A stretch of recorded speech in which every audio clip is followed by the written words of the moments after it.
తగ్గిపోయింది. మోకాలు నొప్పి ఉండే, అది తగ్గిపోయింది, బాగుంది. 9 వారాలు తిరగమని తలస్నానం చేయమన్నావు. ఇప్పుడు 5వ వారం అయింది. 9 వారాలు అయిపోయిన తర్వాత నేను మొక్కుపడి చెల్లిస్తా. తూకము బియ్యం ఏమన్నాము, కాసాపురం ఆంజనేయ ఎట్టగడ ఆంజనేయ స్వామికి బియ్యం ఏమని చెప్పినాము, ఆ తూకం ఇస్తాము. ఇచ్చేస్తాము. పాపకు పెళ్లి సంబంధం చూస్తున్నాము, దాని కొరకు ఎదురు చూస్తున్నాము. ఆయన మీద తర్వాత బొడి బియ్యం విన్నాము, దాని కొరకు ఎదురు చూస్తున్నాము. బాగా తగ్గిపోయింది. చీత బొడికి బాగుంది.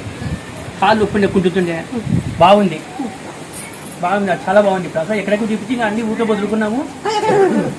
కర్నూలు అన్ని 4-5 హాస్పిటల్ చూపించినాము, హైదరాబాద్ ఇచ్చినాము. అది అంతేం చెప్పినా ఆపరేషన్ చేయాలని చెప్పినాడు. నా భార్య భయపడుతుంది ఆపరేషన్ చేస్తుంది. చేపిలే చేసిన ఆపరేషన్ లేకుండా బాగైంది.